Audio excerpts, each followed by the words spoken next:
Hey guys, welcome to Tammy Book Lover. Today we're going to talk about Melverna McFarlane series. This is the Oliveri family, Mafia family series.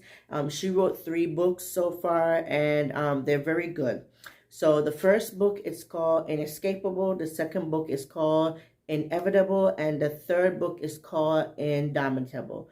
Each book has a different mafia related thing, but the thing is that they're not a continual story. They each have their own little story, but they still relate to each other in some aspect. So the first book, Inescapable, is about Gio and Jess. Gio is the head of this mafia family, and he saw Jess and was like infatuated with her, and they basically started not so good relationship because I think he kind of kidnapped her and she stand up to him. It was a lot going on in that book, and it was a very good book because Gio is just a hot mess, and you see how extreme he was when it comes to Jessie. He really wanted her, and he went through the extreme to the extreme. He did so much that was just crazy. We met Renee in that book, and we also met Annika in that book, and it was just crazy. So Renee is a hairdresser that Jessie always go to, and she ended up convincing Gio that she needs to get her hair done and blah blah blah.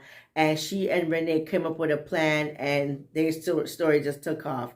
So it was a lot going on in that book. There was somebody trying to hurt them, and then he was like, sorry, and he was like, oh no, I'm gonna fix it, I'm gonna fix it. But at the same time, you know, every Mafia family has some form of beef going on, so it was just crazy. But overall, Jesse and Gio's book was very good. The ending was good, and you get to meet the other characters in the book, which is also Nick and Lorenzo. So Nick you met in that book also, because Nick is one of he's not his enforcer, but one of his guys that deals with him. He's like the number 3 point guy in his family that basically runs do small stuff. Yes, small stuff. So let me stop rambling. So now in Inevitable with Nick and Renee. So as I told you before, Renee is a hairdresser, and Nick was one of her guards that Gio had set up on her to watch her just in case Jess came back, because Jess had ran away. Anyway, Nick and Renee form a bond, and Renee is Jamaican, and she has a crazy cousin Annika that is Jamaican as well, and they have a family bond. But what happens that Annika got in some trouble that rolled over into Renee's life, and now Annika's trouble became Renee's trouble. And this is how Nick and Renee book came to be. Really and truly, the order of the book is kind of weird, because I think Lorenzo and Annika book should have came before Nick and Renee's book. Excuse me 1 second. Sorry guys. So yeah, I think the order was messed up in that aspect, but it was good nonetheless. Renee and Nick form a bond, and it was a very close bond because they were dating for a few years, and then they broke up, and then they went back together. And then now with the drama coming at Renee, Nick is basically her protector, her guardian. He fell in love with her. He did everything to protect her, and their dynamics and their chemistry was sweet off the chart and was just fun loving. I really like the family dynamics from the Duncans, which is Renee and Annika family. They are a close-knit family, close-knit everything, and it was very, very, very good, the Nick and Renee situation.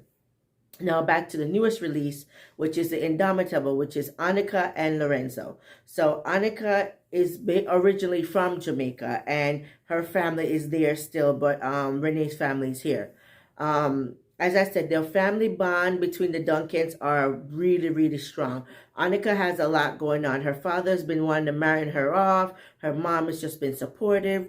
And Lorenzo is basically the second in charge of the Oliveri family, which is Gio's adopted brother, you could say, because Gio calls him his brother.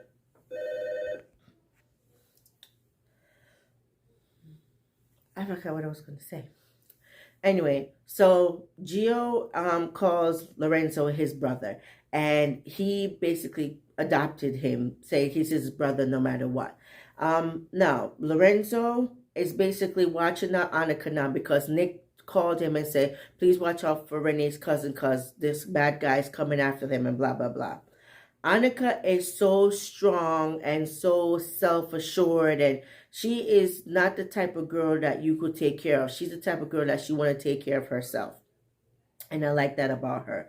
Lorenzo, he was infatuated. They all infatuated. He was just like, I need her, and she's gonna work for me. So now Lorenzo, he's controlling the strip club, and Annika is gonna be her dancer there. Their relationship progressed from there. It was a slow building, but it finally did progress. When the danger come for Annika now, Lorenzo was there to protect her and give her the comfort and the satisfaction she needed. However, he manipulated her to get that situation taken care of, and he didn't fully understand the dynamics of their family because he never had that. Even though Gio considered him his brother, he still felt afar off from Gio. He didn't find a connection with them. So when he saw what Annika was going through when her father and disowned her because of everything that was going on, he was complex. He was perplexed, not even complex, but perplexed, because he was like, why is it such a big deal? Family's not that thing. But when you don't have that family dynamics and you don't understand how close a family is and see the damage you could do, it took a toll on him. And he's like, okay, I understand. Let me make this right. So throughout Annika's book, we get to see more of Gio, some more of Nick, and how the whole group came together. Overall, these 3 books were very, very good. I'm not sure if there's going to be any more books in this series, but I really do like this series. Melverna is a new author for Jessica Watkins, so she is new to them. This is her first 3 books, and I love them so far. She did a very, very good job with them. I will post a picture of all 3 books at the end of the video so you can see them, but please check them out. They're very good. They're very interesting. They're not like super graphic, but they are mafia related. They're sensual, they're sweet in some aspect, and they're very family dynamics, family oriented in the aspect, and you get to see different culture, different lifestyle. Just so you know, Annika book is a lot of Jamaican dialect in there. So if you don't understand the English or the language, basically, it's she'll have the meaning at the end of the book. Being that I'm Jamaican, I understand a lot of it. Actually, I understand the whole thing of it, and I thought it was funny. But she did a good job portraying the Jamaican culture through Annika. Even though Renee is Jamaican too, but Renee is more Americanized, so her book didn't have that much Jamaican dialect in it. Overall, check it out. It's the 3 books by the Oliveri Mafia series by Melverna McFarlane. Inescapable, Inevitable, and Indomitable. Thanks for watching, guys. Bye.